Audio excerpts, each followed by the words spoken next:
സർക്കാർ ക്യാപ്സൂൾ ഇറക്കാനായിട്ട് വ്യാജ ഐഡികൾ നിർമ്മിക്കുന്നു. അതായത് രാഷ്ട്രീയ ക്യാപ്സൂളുകളാണ്. ഇതിനു വേണ്ടിയിട്ട് പ്രിസം താൽക്കാലിക ജീവനക്കാരെ കൊണ്ട് വ്യാജ ഐഡികൾ നിർമ്മിച്ച് സർക്കാരിൻ്റെ രാഷ്ട്രീയം പറയാനായി പൊതുപണം വിനിയോഗിച്ച് പ്രവർത്തനം നടത്തുകയാണ്. എന്തൊരു തട്ടിപ്പാണ് ഈ സർക്കാർ നടത്തുന്നത്. ഈ കാര്യത്തിൽ മാത്രമല്ലല്ലോ, എല്ലാ കാര്യത്തിലും തട്ടിപ്പല്ലേ പ്രിയ നടത്തുന്നത്. ഇതിലേക്ക് വരാൻ മുമ്പ് ഇന്നലെ മുതൽ വളരെ വൈറലായ, ടി വിയിലാണെങ്കിലും സോഷ്യൽ മാധ്യമങ്ങളിലും വൈറലായ ഒരു ദൃശ്യം പറയാൻ എന്നെ അനുവദിക്കണം. ഒരു പ്രായമായ അപ്പാപ്പൻ കേട്ടോ, ഇങ്ങനെ നടന്ന് വന്ന് പോക്കറ്റിൽ നിന്ന് ഒരു 2000 രൂപ എടുത്ത് നമ്മുടെ ഗോവിന്ദൻ സഖാവിന് കൊടുക്കുകയാണ് കേട്ടോ. അപ്പോൾ എനിക്ക് നിങ്ങൾ കാരണം പെൻഷൻ കിട്ടി, അപ്പോൾ ഇതിനിരിക്കട്ടെ എന്ന് പറഞ്ഞു. അപ്പോൾ അതങ്ങനെ ഇങ്ങനെ എണ്ണുന്നു, 2000 ഉറപ്പിക്കുന്നു. എന്നിട്ട് അത് തിരിച്ച് അദ്ദേഹത്തിൻ്റെ തന്നെ കൊടുത്ത മാന്യ വ്യക്തിയുടെ കീശയിലേക്ക് തന്നെ വെച്ച് കൊടുക്കുന്നു. നിങ്ങൾ വരണം, ഇനിയും LDF അധികാരത്തിൽ വരണമെങ്കിൽ മാത്രമേ ഞങ്ങളെപ്പോലുള്ള പാവത്തുങ്ങൾക്ക് ഗതിയുള്ളൂ എന്ന് പറഞ്ഞാണ് കൊടുക്കുന്നത്. അത് കഴിഞ്ഞ് അദ്ദേഹം പുറത്തിറങ്ങിയപ്പോൾ നമ്മുടെ ആൾക്കാർ വിടുമോ, നേരെ മൈക്കുമായിട്ട് ചെന്നു. അപ്പോൾ അദ്ദേഹം പറഞ്ഞു, എൻ്റെ അടുത്ത് കുറേ പേര് വന്ന് പറഞ്ഞു ഈ 2000 രൂപ നിങ്ങൾക്ക് തന്നെ തിരിച്ച് കിട്ടും. അതും പറഞ്ഞ് 2000 രൂപ തന്നു, ഞാനത് കൊടുത്തു, അവർ തിരിച്ചു തന്നു. അത് കാര്യം ക്ലോസായി. ഇതാണൊന്ന് ആലോചിച്ചു നോക്കൂ. ആ ഗോവിന്ദൻ സഖാവ് ഓരോ നോട്ടായിട്ടും കൊടുത്ത കാശ് കറക്റ്റായിട്ടുണ്ടോ എന്ന് അറിയണമല്ലോ. എന്നിട്ട് അദ്ദേഹത്തിൻ്റെ പോക്കറ്റിലേക്ക് വെച്ചെടുക്കുക. നിങ്ങൾ വന്നാലേ ഞങ്ങൾക്ക് പെൻഷൻ കിട്ടുകയുള്ളൂ. എത്ര കൊല്ലം പെൻഷൻ ഇല്ലാണ്ടിരുന്നു എനിക്കറിയാം. ഞാൻ പൊതുപ്രവർത്തനം എന്ന് പറഞ്ഞാൽ വെറുതെ ആംചെയറിരുന്ന് ചെയ്യുന്നൊരു സ്ത്രീയല്ല. എൻ്റെ മുഖം കണ്ടാലറിയാം, വെയിൽ കൊണ്ട് ഓരോരുത്തരുടെയും വീട്ടിൽ കയറിയിറങ്ങി നടക്കുന്ന ആളാണ്. അപ്പോൾ ഇങ്ങനെയുള്ള ക്യാപ്സ്യൂളുകൾ ലൈവായിട്ട് പിടിക്കുന്നുമുണ്ട്. അപ്പോൾ പിന്നെ ഇവർക്കതിനെയൊക്കെ ഒന്ന് മറക്കണ്ടേ. അതിന് വേണ്ടിയിട്ടാണ് നമ്മളുടെ ഇൻഫർമേഷൻ ആൻഡ് ബ്രോഡ്കാസ്റ്റിംഗ് കോർപ്പറേഷൻ്റെ കീഴിൽ ഇത് വന്നിരിക്കുന്നത്. പ്രിയ ചെങ്കടൽ സഖാക്കൾ, പിന്നെ മറ്റേ ആ ക്യൂബയിലെ ചെഗുവേര സഖാക്കൾ, അങ്ങനെയൊക്കെ പറഞ്ഞ് കുറേ ഉണ്ട്. ഇതൊക്കെ വ്യാജ ഫേക്ക് ഐഡിയ ആണെന്ന് നമുക്കറിയാം. അതിൽ വന്ന് അങ്ങോട്ട് തള്ളലോട് തള്ളലാണ്. കേരളം എന്ന് പറഞ്ഞാൽ ലാറ്റിൻ അമേരിക്കൻ രാജ്യങ്ങളെക്കാട്ടിലും ഇവരുടെ തന്നെ ത്രിപുരയെക്കാട്ടിലും ഒക്കെ വളരെ ഉന്നതമായ സ്ഥാനത്തിൽ നിൽക്കുന്നതാണ്. ശരിയാണ് പ്രിയ, നമ്മളാണ് ഇപ്പോൾ ഏറ്റവും കൂടുതൽ കഞ്ചാവ് മറ്റേതിൻ്റെയൊക്കെ ഉപയോഗത്തിൽ മുമ്പിൽ നിൽക്കുന്നത്. ഫുൾ കണക്ക് എൻ്റെ ഡയറിയിൽ കിടക്കുന്നത് ക്യൂബയും ത്രിപുരയൊക്കെ അതായിരുന്നു. ഇപ്പോൾ ഈ മയക്കുമരുന്നിൻ്റെ തലസ്ഥാനം എന്ന് പറയുന്നത് കേരളമായി മാറിയിരിക്കുന്നു. നേരത്തെ പഞ്ചാബിൽ കൂടെ വരാനുള്ളൊരു സൗകര്യത്തിന് വേണ്ടിയിട്ട് ഇപ്പോൾ വന്നിങ്ങനെ ഇറങ്ങുകയല്ലേ നമ്മളുടെ അതിഥികളൊക്കെ കൂടെ. അപ്പോൾ ഇതിനെയൊക്കെ എങ്ങനെ കൺട്രോൾ ചെയ്യും? മീഡിയ ഒരു സ്ഥലത്ത് ഇതൊക്കെ എക്സ്പോസ് ചെയ്യുമ്പോൾ ഇതിനെയൊക്കെ തടയിടാൻ വേണ്ടിയിട്ടും കൂടെയാണ് ഇങ്ങനെയുള്ള സൈബർ പോരാളികളുടെ ഐഡി വ്യക്തമാക്കാത്ത ഓരോ ഇതിപ്പോൾ പറഞ്ഞ പോലെ ചെഗുവേര കുട്ടന്മാർന്നോ എന്നൊക്കെ പറഞ്ഞ് ഇറക്കി വയ്ക്കുന്നത്. പ്രിയ ഒരു കാര്യം പറയാൻ ഞാൻ ആഗ്രഹിക്കുകയാണ്. ഒരിക്കൽ ചെങ്ങന്നൂർ പ്രസിദ്ധീന്ദ്രപിള്ള സാറൊരു ബൈ ഇലക്ഷൻ നിൽക്കുമ്പോൾ ഞങ്ങളവിടെ ഗൃഹസമ്പർക്കത്തിന് ഒരാഴ്ച ഉണ്ടായിരുന്നു. അപ്പോൾ ഒരു വീട്ടിൽ ചെന്നപ്പോൾ ചെഗുവേരയുടെ പടം മാലയൊക്കെ ഇട്ട് വെച്ചിരിക്കണം. ഞാൻ അമ്മയാണുള്ളത്. അമ്മ ഇതാര്? അയ്യോ, ഇത് വലിയ കമ്മ്യൂണിസ്റ്റ് നേതാവാണ് കേട്ടോ. ഇവിടെ ഇപ്പം ഞാൻ EMSൻ്റെ ആരുടെയെങ്കിലും വെച്ചാൽ പോരെ, AKG സുന്ദരയ്യ സിന്ദാബാദ് എന്നൊക്കെ പറഞ്ഞ പോലെ അവരുടെ ആരുടെയെങ്കിലും പടം വെച്ചാൽ പോരെ. എന്തിന് ക്യൂബ എവിടെയാണെന്ന് അമ്മയ്ക്കറിയോ? അല്ലെങ്കിൽ ചെഗുവേരയ്ക്കറിയോ കേരളം എവിടെയാണെന്ന്? അപ്പം അല്ല, മോൻ പറഞ്ഞത് ഭയങ്കര കക്ഷിയാണ്, അത്ര വലിയ കക്ഷിയൊന്നും അല്ല കേട്ടോ എന്നും പറഞ്ഞ് അദ്ദേഹത്തിൻ്റെ കുറച്ച് കാര്യങ്ങളൊക്കെ നമ്മൾ പറഞ്ഞു കൊടുത്തു ക്യൂബയിൽ എങ്ങനെയാണെന്നൊക്കെ. സത്യമാണോ പറയുന്നത്? ഞാനെന്തിന് കള്ളം പറയണം? എനിക്കിപ്പോൾ എന്തിനും ഇവിടെ ഒന്ന് കള്ളം പറയേണ്ട ആവശ്യമുണ്ട്? എന്നാൽ ഇവനിവിടെ ഇരിക്കട്ടെ എന്ന് പറഞ്ഞ് ഊരിയെടുത്ത് താഴത്തേക്ക് വെച്ചു. ഇങ്ങനെയാണ് കുട്ടികളെ വരെ മസ്തിഷ്ക പ്രക്ഷാളനം നടത്തി അവരുടെ വീടുകളിൽ കൊണ്ടുവന്ന് ഇങ്ങനത്തെ കാര്യങ്ങൾ വയ്ക്കുന്നത്. ഇതിനൊക്കെ പ്രധാനമായി പങ്കുവയ്ക്കുന്നത് ഈ സൈബർ പോരാളികളാണ്. ഇപ്പോൾ സൈബർ പോരാളികളുടെ പേര് പുറത്തു വരാണ്ടിരിക്കുവാൻ വേണ്ടിയിട്ടാണ് അവരുടെ മുഖം മാറ്റി വച്ചിട്ട് ഇങ്ങനെ ഓരോ പേരുകൾ, നമ്മളിപ്പോൾ അത് ഗൂഗിൾ ചെയ്ത് നോക്കുകയാണെങ്കിൽ നമുക്ക് കാണാൻ പറ്റാത്തതുപോലെ അവർ ലോക്ക് ചെയ്തിട്ടുണ്ടാവും. ഇതെവിടെ നിന്നാണ് തോന്നുന്നത്? ഇപ്പം ഞാൻ പല ഇങ്ങനത്തെ മെസ്സേജുകൾ വരുമ്പോഴും ഞാൻ നോക്കാറുണ്ട് ഇത് ആരുടെയാണെന്ന് നോക്കുമ്പോൾ പ്രൊഫൈൽ ലോക്ക്ഡ് ആയിരിക്കും. അതുപോലെ എന്തൊക്കെയാണ് പ്രിയ വന്ന് എഴുതുന്നത്? ഒരു മാന്യത വേണ്ടേ നമുക്ക്?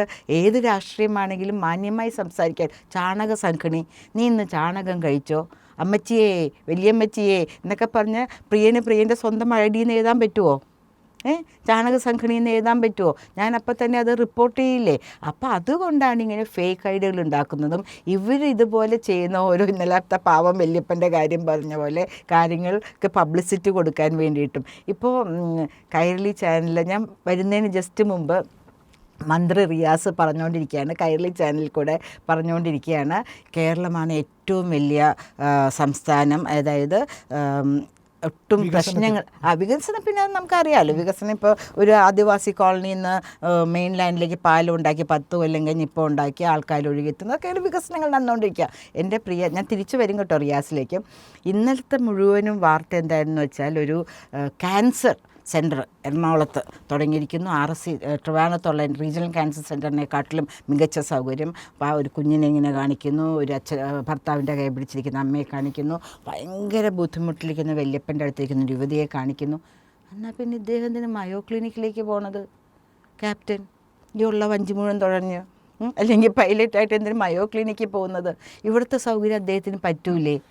പ്രിയ, ഇത് നമ്മൾ ചിന്തിക്കണം. ഞാനിത് എപ്പോഴും പറയുന്ന കാര്യം, എന്തിന് ഇദ്ദേഹം കടൽ കടന്ന് നമ്മളുടെ കാശ് ചിലവാക്കി? കാരണം മുഖ്യമന്ത്രി എന്നുള്ള നിലയിൽ അദ്ദേഹത്തിൻ്റെ പൈസ ചിലവ് നമ്മളാണ് വഹിക്കേണ്ടത്, അല്ലെങ്കിൽ അദ്ദേഹത്തിനുള്ള പൈസ ഇല്ല.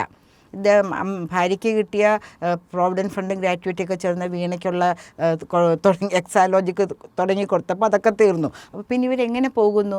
അപ്പോൾ അദ്ദേഹത്തിന് അറിയാം ഇവിടുത്തെ ചികിത്സകളൊന്നും കൊള്ളില്ല എന്ന്. ഇടിഞ്ഞ് വീഴാറായ പഴയ പെരയിൽ പണിതിരിക്കുന്ന സ്ഥാനം. ഇങ്ങനെ ഉള്ള കാര്യങ്ങൾ നടന്നുകൊണ്ടിരിക്കാൻ മരുമകൻ അടുത്ത മുഖ്യമന്ത്രി ആവില്ല എന്നും കേൾക്കുന്നുണ്ട് കേട്ടോ. മരുമകൻ ഇന്ന് വന്നിരുന്ന് പറയാണ് ഈ കോവിഡ് കഴിഞ്ഞതിന് ശേഷം ആളുകൾക്ക് ഭയങ്കര ബുദ്ധിമുട്ടാണ് ട്രാവൽ ചെയ്യാനും ഒക്കെ ചെയ്യാനായിട്ട്.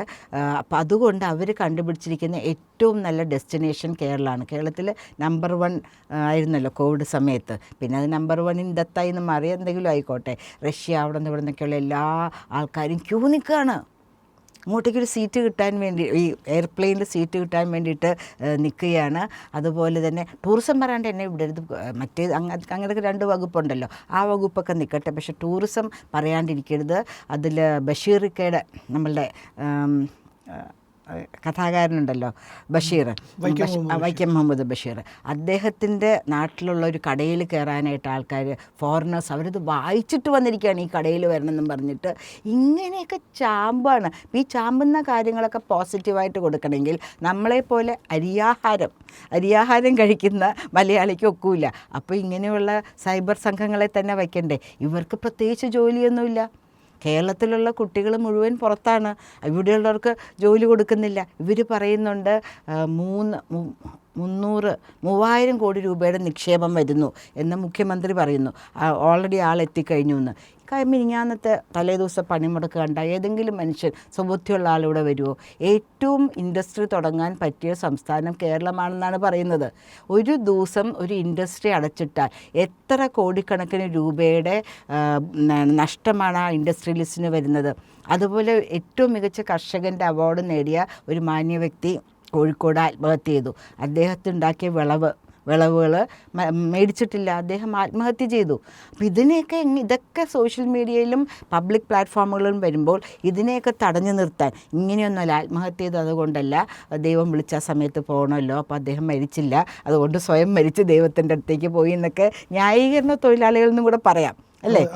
ന്യായീകരണ തൊഴിലാളികൾ ഉണ്ടാക്കാണ്ട് പറ്റുമോ? ഇപ്പോൾ ഓരോ തരത്തിലുള്ള ഇവിടെ സ്ത്രീകളുടെ എതിരെയുള്ള കുറ്റകൃത്യങ്ങൾ കഴിഞ്ഞ കൊല്ലം 5000 റിപ്പോർട്ട് ചെയ്തിരിക്കുന്നത്. അപ്പോൾ സ്ത്രീകൾക്ക് പുറത്തിറങ്ങി നടക്കാൻ പറ്റുന്നില്ല.